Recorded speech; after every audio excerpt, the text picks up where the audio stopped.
Legal solicit podcast में आपका स्वागत है। आज हम अंतर्राष्ट्रीय कानून के इतिहास की गहराइयों में उतर रहे हैं। नमस्कार। हम उन दस्तावेजों और विचारों को देखेंगे जिनसे अंतर्राष्ट्रीय कानून की बुनियाद बनी है ना? बिल्कुल।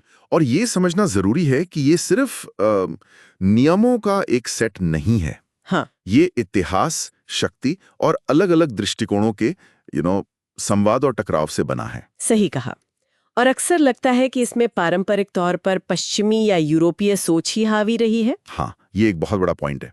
इसी को कई बार ज्ञान संबंधी हिंसा या एपिस्टेमिक वायलेंस कहा जाता है। एपिस्टेमिक वायलेंस मतलब ये कि गैर पश्चिमी ज्ञान या अनुभवों को कमतर आंका जाता है, उन्हें शायद अपर्याप्त या अविकसित समझा जाता है। ओह, स्पिवाक जैसे विचारकों ने इसे अधीनस्थ ज्ञान कहा है, सबजुगेटेड नॉलेज।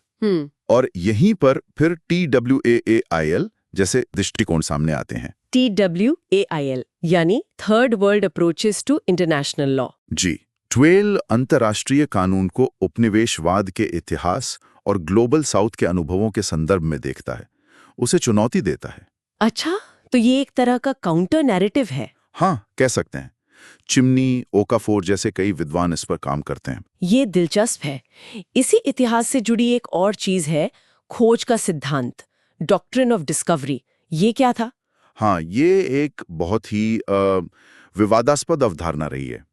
इसकी जड़ें असल में रोमन कानून में है। रोमन कानून में? हाँ, जैसे रेस निलियस मतलब जो किसी का नहीं है, और टेरा न्यूलियस यानी खाली जमीन।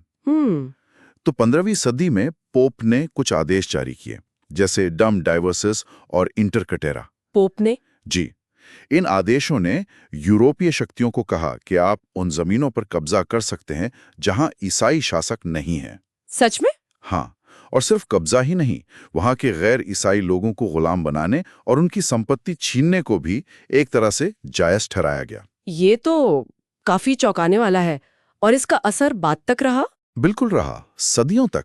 अमेरिका का एक बहुत मशहूर केस है, जॉनसन बनाम एमेंटोश। हाँ, सुना है इसके बारे में। उस केस में अमेरिकी सुप्रीम कोर्ट ने इसी खोज के सिद्धांत का हवाला दिया ओह, और कहा कि यूरोपीय खोजकर्ताओं को मूल निवासियों की जमीन पर ज्यादा अधिकार है। इसने वहां के स्वदेशी लोगों के भूमि अधिकारों को बहुत सीमित कर दिया। तो मतलब ये सिर्फ एक पुरानी थ्योरी नहीं थी, इसने असल में कानून को आकार दिया। बिल्कुल। हालांकि विक्टोरिया जैसे कुछ शुरुआती विचारकों ने इस पर सवाल उठाए थे, लेकिन ये सिद्धांत हावी रहा। अब वापस TWL पर आते हैं।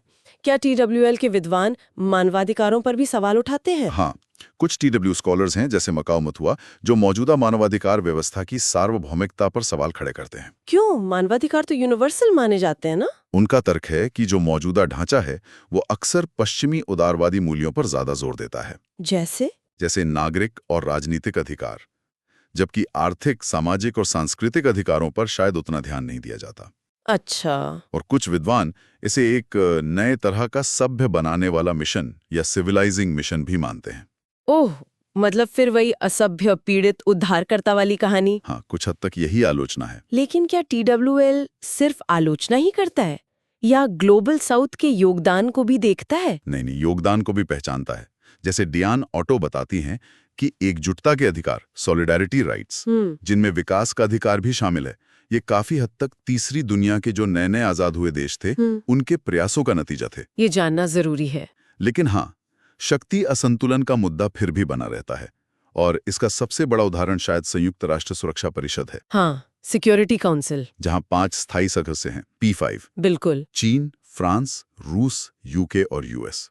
और उनके पास है वीटो पावर। ये वीटो पावर तो हमेशा ही बहस का मुद्दा रहता है। हाँ, क्योंकि ये उन्हें किसी भी महत्वपूर्ण प्रस्ताव को अकेले रोकने की ताकत देता है।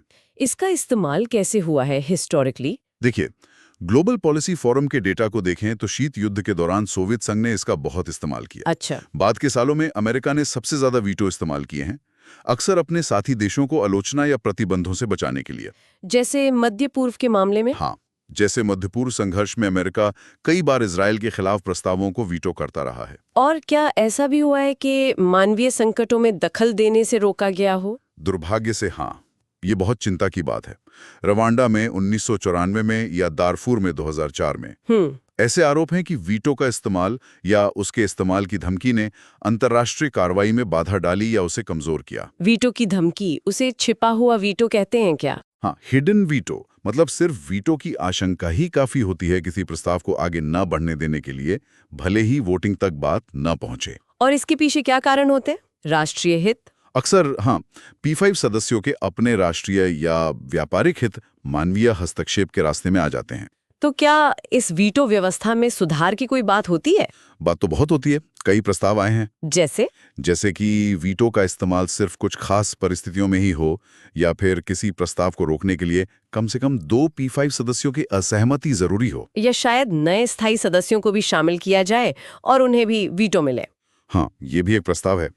लेकिन मुश्किल ये है कि P5 देश किसी भी बड़े बदलाव का विरोध करते हैं। क्यों? क्योंकि संयुक्त राष्ट्र चार्टर में कोई भी संशोधन करने के लिए उन 5 की सहमति जरूरी है।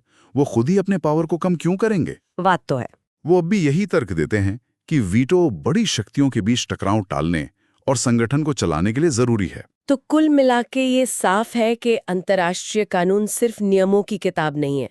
इसका इतिहास और वर्तमान, शक्ति, अलग-अलग नजरिए और कौन हावी है, इन सब चीजों से भरा पड़ा है। बिल्कुल, ये एक लगातार चलने वाली बहस और संघर्ष का क्षेत्र है। एक जीवंत मैदान है। और ये हमें एक बुनियादी सवाल पर लाकर खड़ा करता है। क्या?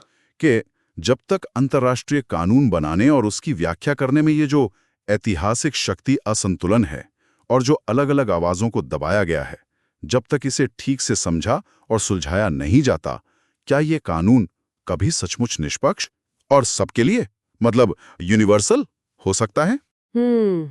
ये वाकई एक गहरा सवाल है जिस पर सोचना जरूरी है। बिल्कुल, इस पर लगातार विचार करने की जरूरत है।